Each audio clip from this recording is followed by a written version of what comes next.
Before we begin this podcast, please be advised that the following episode contains language that some listeners may find offensive and inappropriate.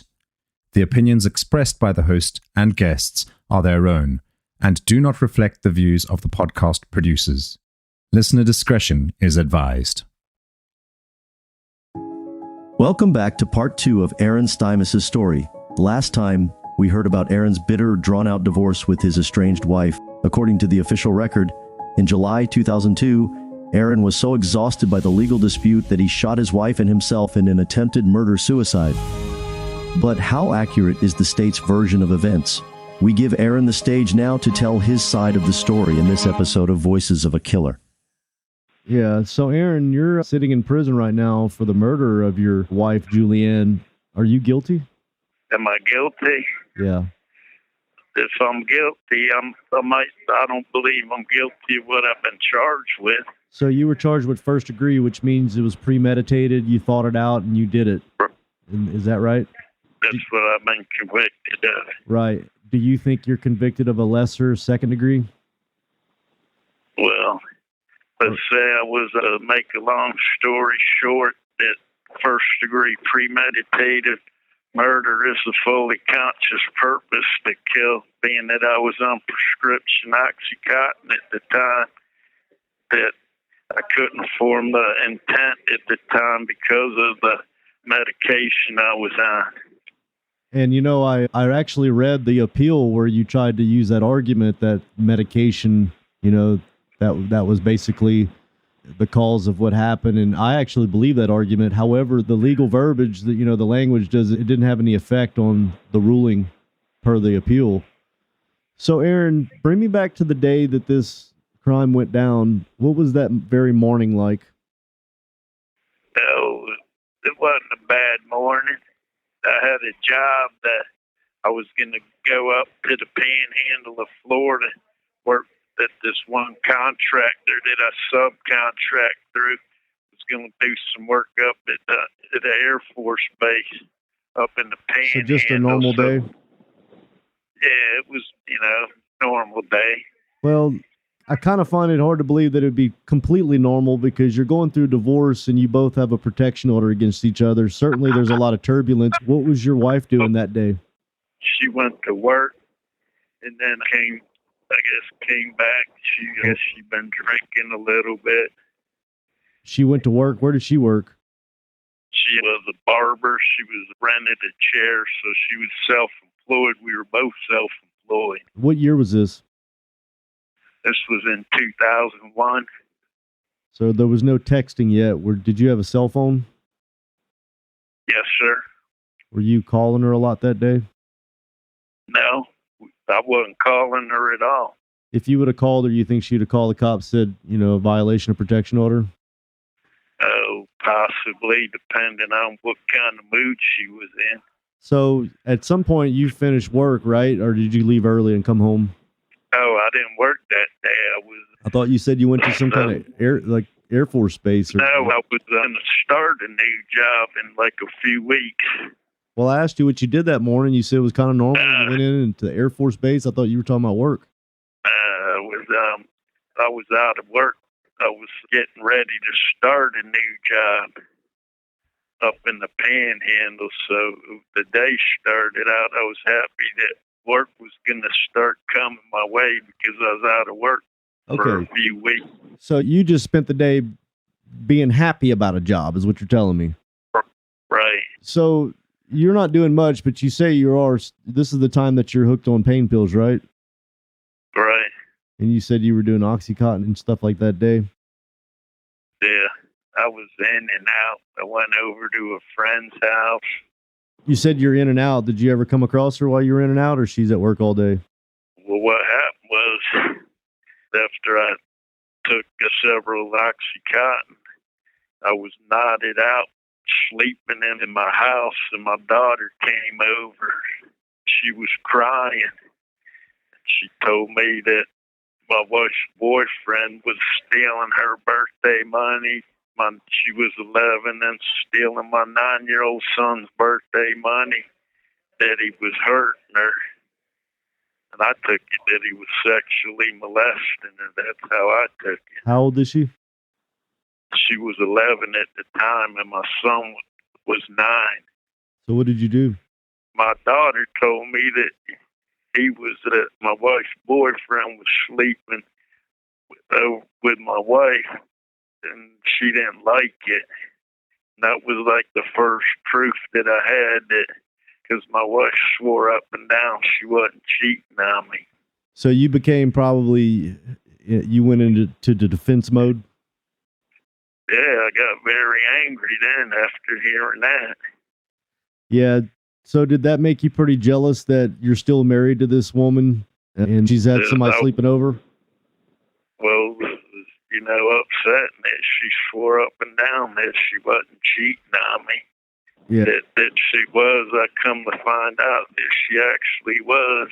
And then I find out that my wife's boyfriend said that my daughter said he was hurting her.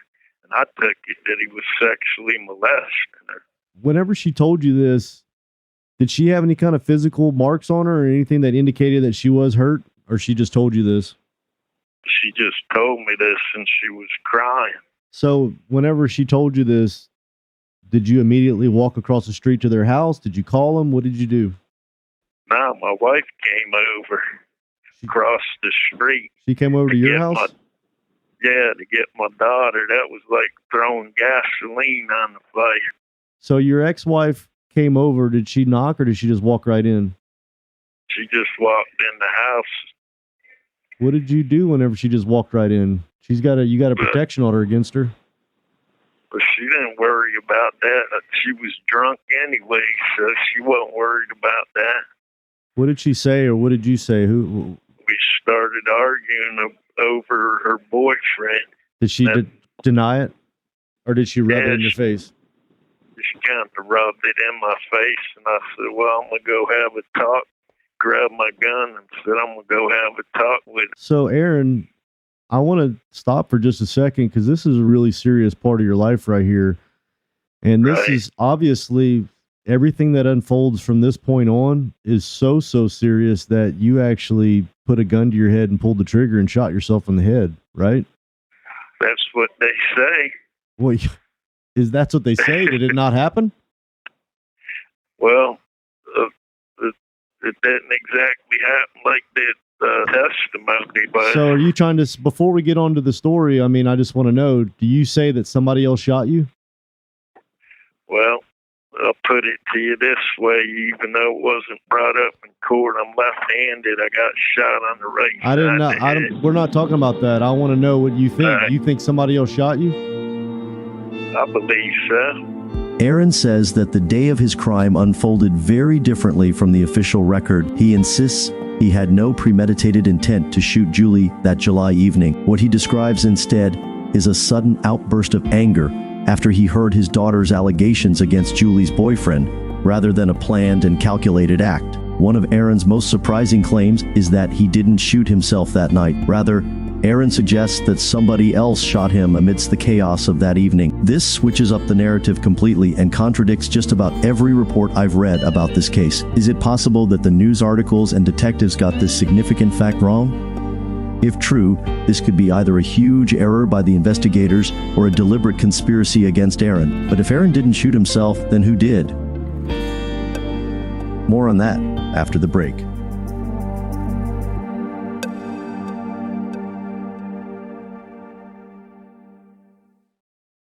What did she say whenever you went grabbed your gun? Did she say, oh no, don't do that? Or did she think you weren't serious or what? I just grabbed it, stuck it in the small of my back. Wrong question. I'm asking what she did. What did she do? What was her reaction whenever you said, I'm going to get my gun? I didn't say anything. Oh, you just grabbed it. Okay, well, you said I was going to grab my gun. So you just went and grabbed it. Was she still in the house when you grabbed it? Yes. Where was your daughter at? She was standing right there. And what was your living room? What was your daughter and your wife doing? They were just standing there and kind of arguing with each other and arguing. My wife was arguing with me. And you went get your gun. Whenever you came back, you actually tucked it in your pants so nobody could see it?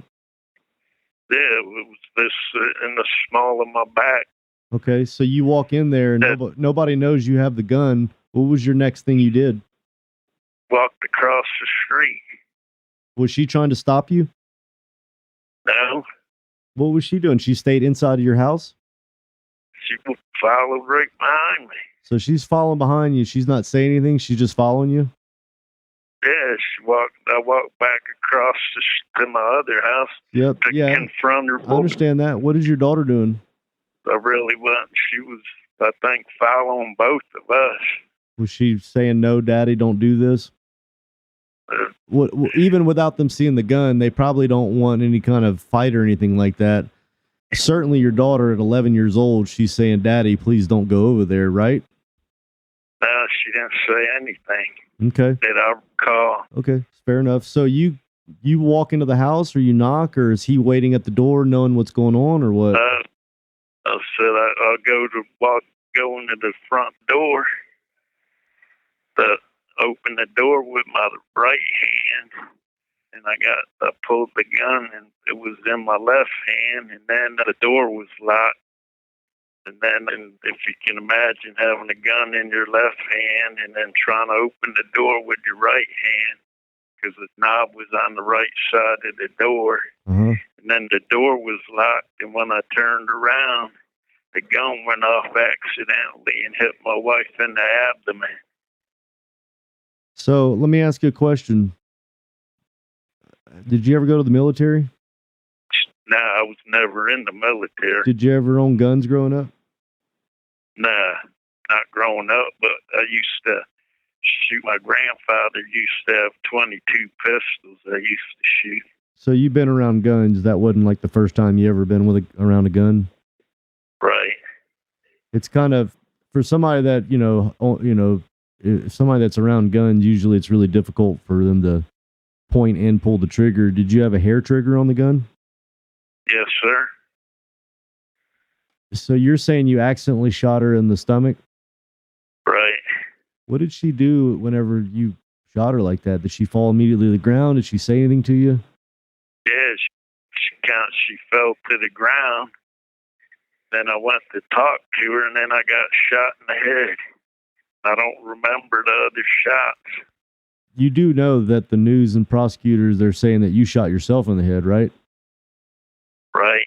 Well, the one witness swore I shot myself twice in the head. That's on the record in one of the trial transcripts. So there is a witness that said you shot yourself in the head? Twice after everything was done. Right. So they got the number wrong, but they saw you shoot yourself in the head? That's what she swears she did. You think that somebody else shot you with your own gun? Possibly. So, I mean, you understand that's very hard because they did determine it was your gun, right? Well, they never found any projectiles at the crime scene. They only had empty shell casings. So at one point, did you get shot in the head? You went over there to talk to her, and all of a sudden you got shot in the head, you're saying? Right. Yeah. Where did you get shot in the head? Got shot in the right side of the head, above the ear, at a downward angle, and it came out through the temporal lobe, right above the eyebrow. Did your daughter witness all this? Yeah, I believe she only witnessed the first shot, and she ran off. Still, I mean, gosh, that poor girl, 11 years old. I mean, I hope she's got. My heart goes out to her. That's a big deal, man. I can't believe that the pain pills or not. Why that poor little girl, man. Well, she just got her RN, and her RN license, and she got a job at Maine Medical up there in Portland, so she's not doing too bad for herself. Yeah, that's good. I'm glad to hear that. I'm sure you feel bad about that all happening. Although Aaron admits he's responsible for shooting Julie, he maintains that it was a careless gun accident, not premeditated murder. Aaron claims that the intended target was not Julie at all, but her new boyfriend. Thrown into a blind rage over his wife's infidelity, Aaron went over to confront the boyfriend at the next door house. While fumbling with the door, Aaron accidentally discharged the gun, wounding Julie in the abdomen. What happened next is uncertain. Aaron blacked out only to wake up in a hospital bed to learn that he had sustained a gunshot wound to the head. While the prosecutor's narrative is that Aaron shot himself, he has no recollection of anything that happened after Julie was shot and speculates that somebody else shot him. Frankly, Aaron's story stretches the limits of my believability. Of course, stranger things have happened and major head injuries can cause memory loss, which could account for the incoherence in Aaron's story. But his account only injects more uncertainty into what reasonably could have happened that day. How did the gun discharge so easily? Why would an eyewitness lie about Aaron shooting himself? I'm left with more questions than answers, making it difficult to determine what actually happened that night. I confront Aaron about the holes in his story in the next installment of Voices of a Killer.